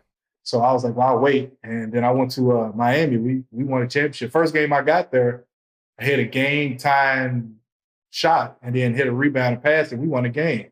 First time I ever played for him, that happened. I was like, I'm loving this. And then the playoffs started, and when Dwayne Wade went off, it was like my time went off. I was like, the dude played damn near the whole game. I'm sitting over like, yo, you ain't gonna get me in. And after we won a championship, I'm like, I retired. So I was like, man, I was done. I won a championship at that level. I got my years in. I'm like, I'm done. How was that though? Like, even though you weren't, like as a part, like didn't play as much as you probably would have liked to, but like still to be in that moment, to have the confetti falling, y'all doing the champagne showers, the celebrations, like. How was that? Like, you know what I'm saying? Then for you one of the few people to win one in college and the NBA. Like, what was that like for you, like achieving that accomplishment? It was weird because, in the true story, man, when I got to the locker room, we were celebrating. Shaq and was throwing champagne, and it was everywhere. I ain't never tasted it. So I got a taste in my mouth. I'm like, dang. Like, so I'm just like, oh, hey, Q, hey, D. I'm over here, it's like, what the hell is this? And I'm like, man, this is champagne. So I don't know if I was a buzz or what. So I went to the bathroom and I was like, man, I got it. Like, it was crazy in my eyes and everything. So it was crazy. And I looked in the mirror, man. I'm like, damn, I done made it a long damn way, bro. And I just started thinking about all the stuff I've been through. And I was in the mirror and people came in. It's like, what are you doing? I'm like, man, I'm just taking it all in, bro. Like, I couldn't even celebrate from that because I was thinking about all the shit I'd have been through. So I'm just thinking, man, this is crazy. I'd have made it all the way to this spot. So to my mind, man, because it was just different, bro. It was surreal. So I didn't even get to enjoy the full celebration because I was so caught up in trying to realize. And my mother and father never saw me play. They never bought a pair of shoes for me. They never stepped in the gym with me. Like, you know what I mean? So it was one of those feelings. You're like, damn, I wish I had somebody, you know what I mean? To like actually, like my parents to kind of like say, we're proud of you. It was kind of one of them like personal moments. So I had that little moment. Then I went back out and started celebrating, and it was good, man. I mean, college was more of a team and a fun feel, so that meant more. But that NBA championship was like full circle, and it was like it told me to retire because I still had game, but I was just like, I don't need nothing else, man. This is like a complete circle. Don't do too much, and so I just retired after that, man. It was a great ending for me. Yeah. I want to say this. Well, for motherfuckers who don't know, DA a dunk on your motherfucking ass real quick if you get to tripping. Tell us like one of your favorite dunk-ons that you done had coming up. Cause like you got some posters. Let me see. Let me see. Oh, he got it laid out. Oh, that was a call. I remember that. I was about to say somebody on the ground. Yeah, I remember that too. I remember that. Yes, Lord. What's your something? And you got something in the league. What's one of your favorites that stick out the most? That I remember when I was there and you would get a dunk and we'll be like, "Woo, where'd that come from?" Yeah, because you were so smooth, and then all of a sudden you would just bust out and boom. But I know you got some, especially in Cleveland too, like. Cleveland stuff. Tell us one of the dunks that kind of stick out to you that you done kind of dunked on somebody or posted somebody that you remember. College or pros? Because college was a little dunk. It was personal. Pros. Okay, the pros. Say it was, Yeah, it was personal, the Kentucky dunk. But the pros, I would say dunking on Patrick Ewing because he used to elbow me every time I come in the rim. He be trying to break my nose. He come in and hit you with an elbow. I'm like, man, why is this dude always trying to hurt somebody? So I finally caught him slipping. He turned his back. You know how they go set his cross screen? So he was playing half and half. And by the time he turned around, I was already baseline. Already there, leaning. Yeah, I went up on him. I was trying to break my wrist. I was so mad at him. that's not the big homie, Pat. Damn. Man, he elbow you. He be trying to kill you. I was like, he hit me one time. Like, he tried to come like this and miss me. I said, man, you trying to break my nose? He said, yeah. I said, what the fuck? Yeah. I'm like, this dude's crazy. So I was always bad trying boy to Knicks, man. Yeah, but I got Dikembe before. I did one on what's that dude? Zabak from Indiana off of one leg. I caught him and knocked him down. But it was some good. Yeah, no, I know you got some, man. They go and check these highlights after you see my boy. He was an elevation expert. Don't worry you'll about it. See him booming a couple of people, man. People never could know I had 2 ACL. People never knew I tore both ACL. That's why I didn't know that. One. I didn't know that. I tore 2 before I even got to the league. Yeah, I only knew about the one like when you was coming to Kentucky. I only knew about that one. I didn't know it was twice. Yeah. I touched the top of the backboard, so I was super high then. Tell me this though, like, you know, especially somebody like you coming from very, very humble beginnings and then getting that good bag. I want to know what DA did to treat yourself when you signed that 6-year 48. You know what I'm saying? Once you got I know you already said you started your foundation, you did this. I don't want to hear about the business and the smart stuff. I want to hear about one of them ignorant chains, one of them ignorant whips, something that we look back like, nah, that was a little bit too much. But when I did it, me and my homeboys was like, this is the dopest shit ever. But we grown now. We looking back like we was tripping, but it was cold when it happened. We felt all that. It was cars. I had like a sky blue Rose, a sky blue convertible, a sky blue 4-door Ghost. I had 3 Rolls Royces at one time. Then I had it when they first came out. Oh, I done seen the picture in front of the big boy house with like it was about 3 roses and about 4 or 5 Benzes. Man had damn near every class of the Benz. That's now. a hard picture too. Yeah, that upper picture classes hard. now. He had about the picture's so hard, but the man legit had about every upper class car of the Benz family.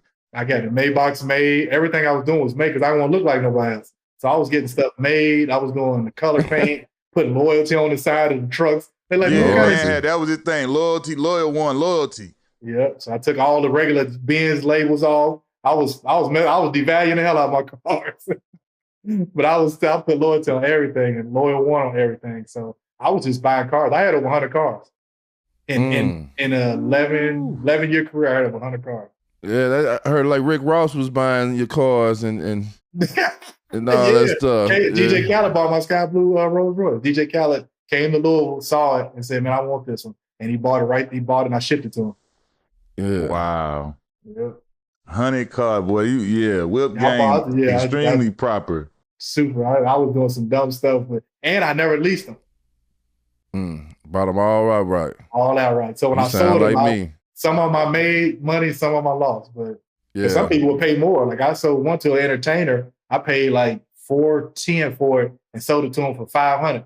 And it was after I drove it about 2 months. And they were like, man, I want that one because it was special made. I didn't have no silver hood. I got them all painted. So they were like, give me this. And I'm like, okay, I made about 90 off of them. Good. And some of them I get beat in the head with. They said, man, I don't want this aftermarket. I'm like, damn. Yeah. Take a hit. Hey, so if you had to make an ultimate team with you got to pick 4 other teammates out of all the teammates you done played with in the NBA. Who would be them 4 other teammates? And you can leave me out because I know I'm your favorite teammate. But but if you had to pick 4 other ones, do I have to leave you out? I know I'm your favorite teammate, so you can leave me out. I know. You know, you played with some good players. So if you had to make an ultimate 5 team, what would be your ultimate 5 team? I got to play the 2 or 3. I'm gonna go to the 2 because I was gonna go with a big lineup, but man, who would I get? D Wade could play the 1. Mm-hmm. Because I love Damon Stoudemire too. I love Damon Um, too, man. Damon Damon was Mighty my guy, Mouse. man. Yeah, I'm gonna go with Damon because I know he's gonna give me buckets and he gonna dive me up some. So I'm gonna go with Yeah. Damon. I'll go to the 2. Ruben Patterson was a beast on D. T. Ned was tough. I'm gonna go with the big line. I'm gonna go with Rasheed at the 3. Mhm. Ooh. I'm gonna go with Tim Duncan at the 4, and I'm gonna go with Shaq at the 5. We're just gonna be big and athletic. So you, Damon, Sheed, Duncan, and Shaq. Shaq. Yeah. Ooh, that's a nice I got lineup right she there. shot threes, remember? She could shoot. He did. Yeah. So that was He that's my did. 3 man. So me and him on the wing, he could guard 2s, and then Damon's gonna bring it up, do what he do. If you try to double, he gonna knock 3s down, and he gonna get to the cuff. Then you got Tim playing smart. You got big fella backing it up. So Big Yeah, fundamental. man. I like that 5, man. That's a solid 5 right there. yeah, it's a good 5 right there. I look good too. A-OK is what you've been is your foundation, right? Yeah. Or your A-OK. Tell us more about A-OK and Acts of kindness. what you're doing with A-OK for the community. Well, I think what we do, we can teach our kids to go to school, get jobs. We don't teach them how to behave. We don't teach them how to be nice to each other. One thing we lost about thing is common courtesy and manners. You know, you and I grew up, man, it was different. Like if I just saw y'all, it's like, hey, what's up, fellas? Kids walk right past each other and walk past adults. They don't speak. They don't hold doors open. They don't And even a lot say of yes, ma'am, or no, ma'am. Yes, sir, no more. But it's the adults. So I had to get the adults to jump on board with this. So if you want my help and my support, what you got to do is teach your kids to be nice. I don't need no money from y'all. I don't need no nothing. I need them to be nice kids so I can help them be better. And that's my whole program, man. Is we just try to teach kids to be better mentally, as far as your common sense, common courtesy, polite skills. Because, you know, when people hire people, they hire most of you because they like you. So if me and you had the same degree, same everything, which one they go hire? They're going to say, well, I like him better. I like him. Not because you're smarter. It's because they like you. The way you carry yourself. Yeah. So a lot of this generation, man, we missed the common courtesy with each other. So I ain't giving up on them, man. I'm just going to keep fighting. Hopefully we can get these kids to start thinking with respect for each other, respect for your elders, respect for your neighborhood. Because, you know, that's how I got saved, man. People helped me out because of my attitude. I was yes, sir, yes, ma'am. They gave me jobs, gave me opportunities. People gave me food. They had the school teachers, the CAF teachers, CAF staff, they gave me 2 pizzas to eat because I was saying yes, ma'am. They were like, you are such a good kid, man. Here you go. Not knowing my situation, but because I was nice, man, they looked out. So my whole foundation is called the Stamina Foundation. I wrote a couple books and I'm finishing up now. It's called A-OK Adventures, and another one's called I Will Because I Can. Yeah. And just trying to get these young kids to think in a positive way. Because everything that we force feed them, man, is about negativity. And we can get their minds right. Because eventually they're going to lead us one day. And I ain't trying to be led by no foolishness. You know, so I think we're in a bad space, man, where we need to be mentally tougher as far as being nice to each other. So I'm on that rock, man. Social media is just killing the brain a little bit. Yeah. Yep. Hey, I ain't know that you had a damn hotel in Turks and Caicos, bro. How did that come about? I don't tell y'all a lot. I like keeping I don't like to be famous. I want to be successful, bro. You know that's right. I swear I want to be successful. That's all. That's all that matters to me too. Man, listen, this we gotta do, we gotta do. Yeah. So for me, it's just I got that with a couple of villas. Try to keep that stuff going and keep it motivated, keep bringing money in for my family for the future. So that's my biggest purpose, man. All the stuff that I'm doing, man, is trying to push out positivity and productivity so I can leave something behind besides my name. That's what I leave too, is leave more than your name. So that's what I believe in. So exactly, when I go, man. I leave something behind. That's what I'm out here trying to fight for my kids to do. Just, man, leave something more than my name behind to build some type of legacy and something they can just use to go on with in the future. For sure. You know, as they come up. I wanted to talk about too, man. I know you talk about your mom and your mom didn't raise you coming up, but you got the opportunity to reconnect with her and have a Christmas with her. How was that after like 28 years, 30 years of her not being around, you going through a whole career, you having kids, you know what I'm saying? But I wanted to salute my dad too. A lot of dads don't get saluted. We go straight to moms and we love our moms, but my dad wasn't around because he was arguing with mom because of what she was doing. And I didn't know that. So, you know, when you hear the story, you're like, well, man, why aren't you around? And when I found out the truth from both of them, she was like, I wasn't in a good space. And my dad was like, she wasn't in a good space. So it was volatile. I ain't trying. She tried to shoot at him. She tried to kill him with a gun. She tried to shoot him. Damn. So when I talked to my pops, I'm like, damn. He's like, yeah, I'm sorry, son. I apologize. And I'm like, that's all I could ask for, man. We built a good relationship. And, you know, about a year after I met him, he died of cancer. But a lot of our pops don't get saluted, man. We don't know Shout what out they to pops, man. So I just Yeah, want they to don't understand that side of it, man. Because, you know, sometimes the men leave and go away because they don't want the confrontation of fighting over the kid or even fighting with the kid's mom. Yeah, because my mom was volatile when she shot at him. How many people gonna stay with somebody who shot at you? Yeah, right. You know what I mean? So I had to realize the reality was you got to hear both sides because it's you know it's the truth and their truth, but to hear it come out of both of them mouths and you know to understand that they had to make amends. I just want to say salute to my pops and all the dads who still fight and stay focused, guys. It's you know this is what we do, man. As men, we take the brunt of it, but we still fight to keep our kids in our lives. But yeah, it's a good relationship I built with my dad. But then I did meet my mom, try to get her clean. It was a hell show trying to get her clean. She wasn't right. But then I talked to her, got her cleaned enough. I sent her to John Lucas in Houston. Okay. So I got her down there. John Luke, man. Shout out to Luke, man. Yeah. Lucas hooked her up for me, got her better. Thank goodness for the NBPA, you know, to have that program. So when I took her down there, she came back. She was better, man. So I went and found my brother. She had another daughter. So we had Christmas dinner, man. I brought all of us together. And it was beautiful, man, just to see her in a different light. You know, it wasn't hatred. It was more like, I don't know what it was really. Relief, but it wasn't man. Yeah, it was just like, you know what? She was going through something, man. I forgave her, tried to move on. And that's an addiction, so it don't go away. Yeah. You know, just what she had. But it was good to see her. Everyday fight. Yeah, everyday fight. So, you know, we still in the fight with her, but it was just good to see her, man. It was one of those things you appreciate that opportunity. Because if I wouldn't have met my dad before he died, I wouldn't have had that conversation. And a lot of us be holding on a lot of anger, trying to figure out what's real.